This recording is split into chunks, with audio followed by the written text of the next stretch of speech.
Hello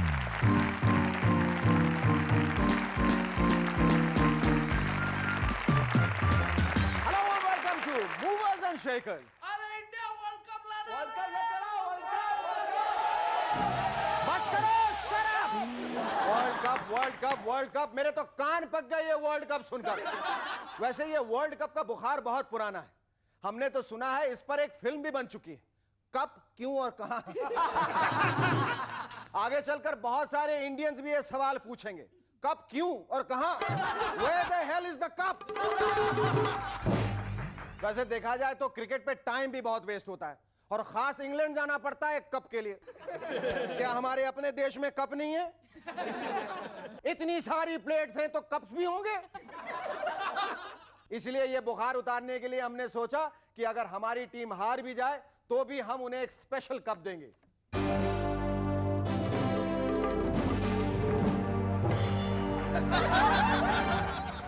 MNS की तरफ से हमारी टीम के लिए एक world cup. Well, someone has to lose.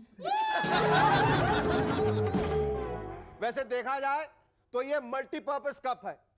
देखिए ना, दिन में सकू भाई इसमें कपड़े धो सकती है, दोपहर में बच्चे नहा सकते हैं और रात को जरा सा चमकाया और शोकेस में रख दिया।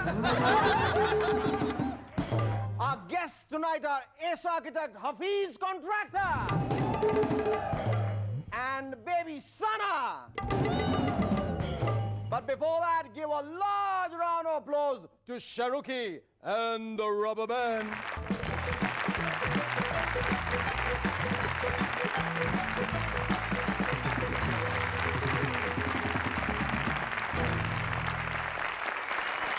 Hello, welcome back. I'm SS and you're watching MNS. आजकल चर्चा हो रही है कि क्या देश के नेता का इंडियन बॉर्न होना जरूरी होना चाहिए। भाई हम तो पॉलिटिक्स में एक्सपर्ट नहीं, मगर एक फायदा जरूर है इंडियन बॉर्न नेता इलेक्ट करने का।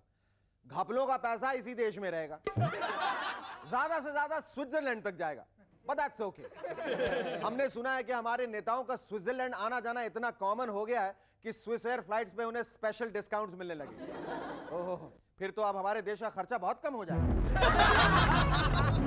पिछले दिनों जब इंडिया जिम्बाब्वे से हारी तो चेन्नई के मिस्टर कमाची ने डिप्रेशन में आकर अपनी दाढ़ी और मूछें दोनों मुड़वा दी। बहुत समझदार आदमी मालूम होते हैं। सोचा होगा अगर फ्यूचर के मैचेस में कुछ ऊंच नीच हो गई तो कम से कम उनके पास सर के बाल तो बचेंगे मुड़वाने। जेनेटिक इंजीनियरिंग से अब साइंटिस्ट बना रहे हैं इतने बड़े बड़े टमाटर और ज्यादा मीठे फ्रूट्स। हमारे एमएनएस के साइंटिस्ट ने भी काफी एक्सपेरिमेंट्स किए हैं। आइए मिलते हैं उनमें से एक से ज्यादा मालूमात के लिए। क्या बात है साइंटिस्ट जी महाराज, आपका चेहरा इतना डिप्रेस्ड, आप इतने हार्ड प्रेस्ड और आपके बाल इतने सप्रेस्ड क्यों दिखाई दे रहे हैं? Shekhar ji, experiments are on, मजा नहीं आ रहा है। क्यों? अरे क्या करें, पहले हमने सुखराम जी और नरसिम्हा राव जी के डिजाइन पर छोटे छोटे लड़के टेस्ट ट्यूब में पैदा किए। कि आई टेल यू, प्रॉब्लम हो गई। अच्छा, लाइक व्हाट? सुखराम का मॉडल थोड़ा बड़ा हुआ तो पॉकेट मनी मांगने लगा, 3 करोड़ रुपए पर वीक। नरसिम्हा राव जी का मॉडल कहने लगा, मैं तो स्कूल में छोटा बैग लेकर नहीं जाऊंगा, पूरा सूटकेस लेकर जाऊंगा। I tell you, it was becoming increasingly difficult. अच्छा साइंटिस्ट जी,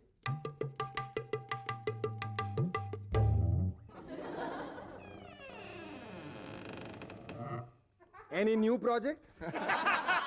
अब हम कोशिश कर रहे हैं कि टेस्ट ट्यूब में एक ईमानदार पॉलिटिशियन बनाए, पर for that we need at least one honest politician to start the experiment.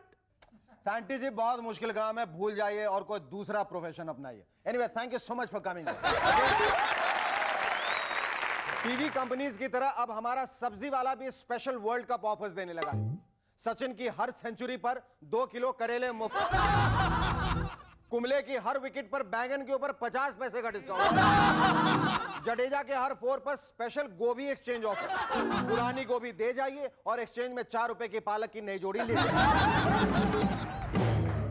और अगर अजहरुद्दीन जल्दी आउट हो गए तो सड़े टमाटर और अंडे फ्री ऑफ चार्ज टीवी पे फेंकने के लिए। अब सब्जियों की बात चलिए तो लगे हाथ ये भी सुन लीजिए। घर में पेरेंट्स ने भी बच्चों को खाना खिलाने के लिए डिशेस के आगे क्रिकेटर्स के नाम लगा दिए। सचिन साग, जडेजा झींगा फ्राई, राहुल राजमा, अजहर आलू टिक्की, मोंगिया मच्छी फ्राई। अब आप फिल्मों में भी सुनेंगे, बेटा मैं तेरे लिए कुंबले खीर लाई हूं। थैंक यू मां, मगर फिर कभी अजहर आलू टिक्की मत लाना। लास्ट टाइम खाई थी तो पूरा पेट क्लीन बोल्ड हो गया।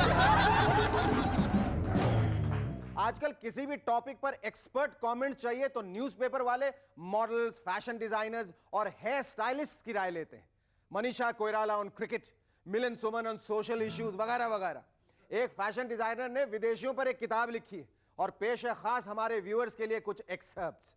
अमेरिकंस इतने नॉटी हैं, छी, I don't like their foreign policy at all, and at least Madeleine Albright को जरा छोटी ड्रेसेस पहननी चाहिए। आई एम कन्विंस्ड अगर वो जरा सी शॉर्ट ड्रेस पहनती तो इजराइल पैलेस्टाइन का प्रॉब्लम सॉल्व हो जाता। वैसे Atal ji foreign policies, oh so cute. Imagine going by bus to Pakistan. अगर वो ब्लू सिल्क की धोती पहनते तो जरूर इंडिया पाकिस्तान के बीच के रिलेशंस और भी सुधर जाते। इलेक्शन का खर्चा 6000 करोड़ और वर्ल्ड कप के एडवर्टाइजिंग 800 करोड़। क्यों ना इलेक्शन रिजल्ट्स को वर्ल्ड कप की तरफ प्रमोट किया जाए। जल्द ही आ रहा है आपके टीवी पर एक सनसनीखेज, देश को फिर से हिला देने वाला हैरत अंगेज पुरअसर ड्रामा। मनोज कुमार पेश करते हैं सत्यानाश। ट्रेजेडी, कॉमेडी, धोखा, गद्दारी, एक्शन, वायलेंस, इस फिल्म में सब कुछ है लेकिन हीरो नहीं है। क्या इस देश को नया हीरो मिलेगा या इंपोर्टेड हीरोइन से काम चलाना पड़ेगा? कुर्सी पे कौन बैठेगा? क्या सबको खुश करने के लिए 2-3 और कुर्सियां नहीं बनाई जा सकती? क्या कुछ लोग खड़े नहीं रह सकते? कांटेक्ट कीजिए इंडोर इंटीरियर डेकोरेटर्स को 20% मॉनसून डिस्काउंट। और कैसेट खरीदना ना भूलिएगा लता जी की आवाज में ए मेरे प्यारे वतन का नया डिस्को रीमिक्स वर्जन। सुना है जयललिता जी के जूतों के कलेक्शन का वैल्यू 2 लाख रुपए लगाया गया। बड़ी डिफिकल्ट लाइफ होगी बेचारी के पिछले 1 साल से। सवेरे 400 जोड़ी जूतों में से एक जोड़ी जूते चुनो, हजारों साड़ियों में से एक साड़ी चुनो, और फिर गवर्नमेंट से सपोर्ट विड्रॉ करने के लिए एक नया रीजन सोचो। इसी में आधा दिन निकल जाता था। खैर अब तो आराम होगा, दिन में 10 बार जूते बदलने का टाइम मिलता होगा। वैसे अंग्रेजी में एक कहावत है जिसे हमने जरा सा मॉडिफाई किया है। I cried that I had no shoes until I saw a man with no feet. Then I saw Jayalalitha's collection of shoes and I cried again that I had no shoes. पिछले दिनों एक art gallery में famous artist Tayyab Mehta जी के painting की exhibition लगाई गई जिसमें एक पेंटिंग 1 लाख की थी। प्रॉब्लम यह हुई कि पेंटिंग उल्टी लटकाई गई। पहले तो किसी ने कुछ नोटिस ही नहीं किया, पर कुछ ही घंटों बाद उस पेंटिंग को खरीदने के लिए बहुत सारी भीड़ इकट्ठा हो गई। बाद में पता चला पेंटिंग के साथ साथ उसका प्राइस भी 1 लाख से उलटकर सिर्फ 0.00001 हो गया था। शुरू की मैंने भी सोच लिया यार, तंग आ गया हूं मैं इस लांछन, इस एलिगेशन से कि इस प्रोग्राम का फॉरेन ओरिजिन है, फॉरेन ओरिजिन है। मैंने डिसाइड कर लिया मैं इस प्रोग्राम से रिजाइन कर रहा हूं। Thank you, nice knowing. अगर तुम इतना इंसिस्ट कर रहे हो तो मैं अपना रेजिग्नेशन वापस ले लेता हूं। Shekhar, So, ladies and gentlemen, इनके कहने पे मैंने अपना इस्तीफा वापस ले लिया है। So don't worry, I'll continue as usual. Our first guest on Movers and Shakers tonight is one of the few good men who has successfully and continuously been able to build many a castle in the air. Ladies and gentlemen, please welcome one of India's ace architects, Hafiz Contractor.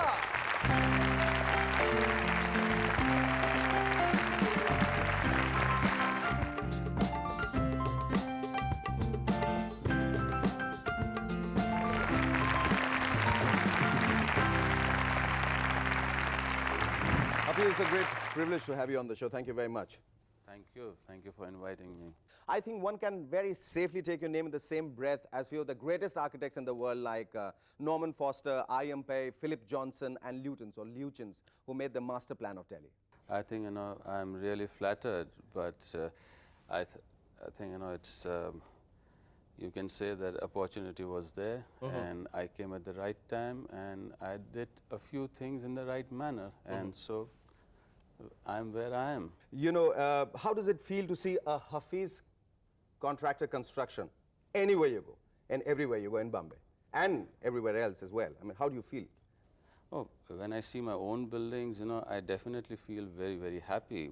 But a lot of times I feel more happy is when I see others, people who have designed buildings and people think that they are designed by me. So I feel, in fact, more happy for that. You know, that's what I was wondering, that in a span of few years, how come you have managed to build so many complexes all over India? And then, you know, you told me that there are a few buildings, a few complexes which you look at and you wonder, I never made this. And you realize that somebody has copied it. You know, it's... I wouldn't say copied, I think, I think it's, he appreciates my work, so, you can say like that. Hafiz, what is so special about a Hafiz contractor design and construction? See, I don't have one style. Okay. I adopt my style, to the situation. Unlike a lot of other architects who are branded with one style, I may be doing one building, say in Bombay in a different way. I might be doing another building on a, say near a coast in a different way, whereas I may be doing another building in Delhi in a totally different style. Hafiz, we're going to take a short break, after which we would like to know more about your grandiose and mammoth plan of giving Bombay city a facelift. I believe you have sincere plans to change the ambience and the landscape and skyline of Bombay and turn it into paradise with 486 acres of forests, parks and benches along the western shoreline. Tell me, Hafiz, how do you propose to do this and when will we actually get to live in this Garden of Eden? Also, before we get into the break, let me assure you that all of us are with you and support you in this endeavor. Stay with us. We'll be back in a moment to chat some more with Hafiz Contractor.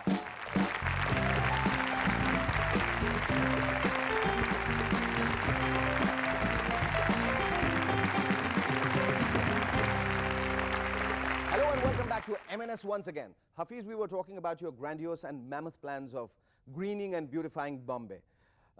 You know, all of us feel that the potbelly of an average Bombayite is increasing by the moment, and that's because of the concretization of Bombay. अभी थोड़ी दिन पहले मैं एक film देख रहा था जिसमें एक इश्तिहार था बॉम्बे डाइंग और उसमें हीरो आके बॉम्बे डाइंग के बीच में इज लगा देता है. So it read Bombay is dying. Is it true, Hafiz? Is Bombay dying? See, today, okay, if you let anything happen the way, and if you don't take care of it, today you don't take care of yourself, okay?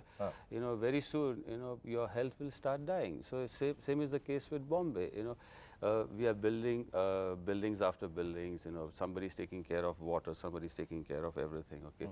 But there's something, which nobody's taking care of, and that's the ambience. I know. Okay. And, the environment is the key thing. And we have to take care of that. So what I have given a plan to the government, okay, and the government, fortunately has liked it very much. It'll improve the pollution, it'll bring down the pollution level, it'll improve the microclimate, it'll improve the way people look at Bombay, like say Priyadarshini Park, okay, the Joggers Park, and the PWD Park at Colaba. Now these are live examples in front of us, okay, and if those things, have been so well accepted. Now this will be, 40 times more than that. What an impact it will give to Bombay city. Let's clap for him loudly for this. It's such a noble cause he's taken up. And nobody has thought of it. We keep talking about Bombay all the time, but nobody has done a damn about it. And here's a man who has come up with such a beautiful plan to, I think you should ask for support from all the people. No, you have everyone's support. I think it doesn't just need support, it needs encouragement, it needs attention, and you got it all. The trouble is that, 1,000 people, lakhs of people support it, but they don't speak. Do you want a beautiful Bombay? Yeah, yes, everybody says yes. I think we have lots of people who are watching the show who would support Very good. Hafiz Contractor, and you're going to talk about it, hear about it all the time now. But tell me, on one hand, we are talking about beautifying the city, Yeah. making it more very pretty looking Bombay. On the other hand, we have this a plethora of buildings just coming up at random, indiscriminately. So how do you envisage Bombay, say, 10 years from now? See, development has to take place. Yes. Okay, you can't say that development, but the development has to take place with and in the right direction. Okay, you have to progress. You can't say that you cannot progress. Like the recent, flyovers. Flyovers have to come. Okay, it would be nice. You can't say that you don't do this. But how? In what way? Okay, so everything has to be balanced. There has to be a balanced development. Definitely. Hafiz, I think all of us here are very grateful to you, indebted to you for thinking of such a plan. I think even our kids and the next generation to come after that going to owe it all to you, Hafiz. Thank you, Hafiz. It was wonderful talking to you. Our second guest on M&S tonight is a cute, adorable and extremely confident little girl who has done both films and adverts. Ladies and gentlemen, please welcome baby Sana.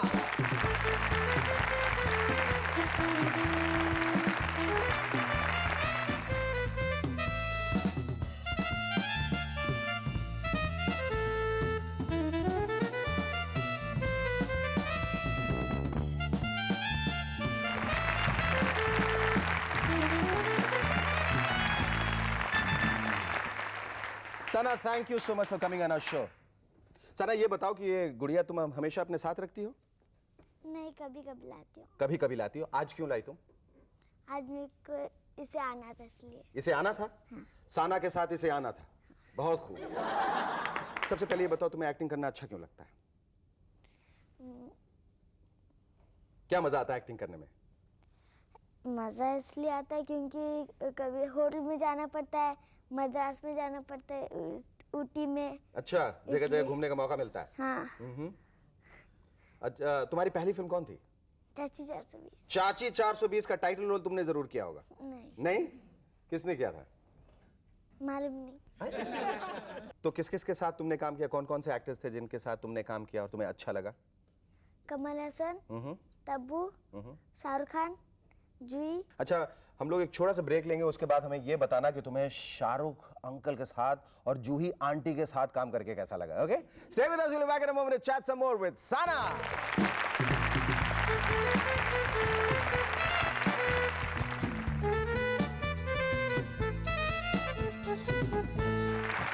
Hello, welcome back to M&S once again. Sana, tell us, तुम्हें कैसा लगा शाहरुख के साथ काम करके और जूही के साथ काम करके? अच्छा लगा। कितनी ज्यादा दोस्ती है तुम्हारी और शाहरुख खान के बीच में? बहुत अच्छी। बहुत अच्छी।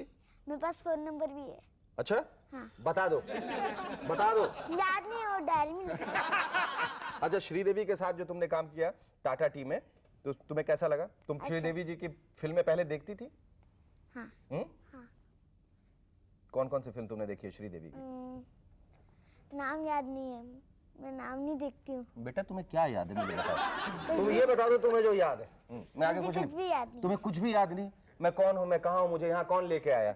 मैं मालूम है आप कौन हो। मालूम है? हाँ। शुक्रिया, थैंक यू। कौन हूँ मैं? शेखर सुमन अंकल। शेखर सुमन अंकल नहीं हूँ बेटा, मैं तुम्हारी उम्र का हूँ। नहीं। अंकल तो शाहरुख हैं, मैं अंकल थोड़ी हूँ। आप अंकल हो। चलो मान लिया, मैं अंकल हूँ। वो देखो ग्रैंड अंकल वहाँ बैठे हैं, शाहरुख की ग्रैंड अंकल। वो शाहरुख की grand uncle, Silvi grand uncle और सुरेंद्र ग्रेट ग्रैंड अंकल। वो भैया है। वो भैया है। और कौन कौन से फिल्म तुम कर रही हो? एक कर रही हूँ जिसमें मेरे को अमेरिका जाना है। अमेरिका जाना है? अच्छा, कौन सी फिल्म है वो? नाम अभी न्यू है। अभी न्यू है? कर रही हूँ। कर रही हो? तुम्हें जब लोग पहचानते हैं एड्स की वजह से और फिल्मों की वजह से, तो क्या कॉम्प्लीमेंट्स आके देते हैं? कहते बहुत प्रिटी बेबी है, बहुत खूबसूरत लड़की है। ऑटोग्राफ मांगते हैं, मेरे को आता ही नहीं है। तुम बड़े होकर क्या बनना चाहती हो? मैं साइंटिस्ट नहीं तो डॉक्टर। हाँ? साइंटिस्ट नहीं तो डॉक्टर। साइंटिस्ट नहीं तो डॉक्टर। एक्ट्रेस नहीं बनना चाहती हो? साइंटिस्ट क्यों बनना चाहती हो? क्योंकि मेरे को देखने का सब कुछ ऊपर। Thank you so much, Sana baby. It was lovely talking to you. आज का ये खत भेजा है सोना और रूपा ने नई दिल्ली से। लिखती हैं, टूथपेस्ट कंपनीज की लड़ाई आजकल जोरों में चल रही है। एक टूथपेस्ट का इश्तिहार कहता है, our toothpaste fights starter, plaque, germs, decay, bad breath. मुझे तो लगता है ये ब्लैक बेल्ट टूथपेस्ट है. I think we can safely use this toothpaste to fight a war. दुश्मन सामने आ रहा है, बंदूक निकाली, उसमें टूथपेस्ट डाली, फायर.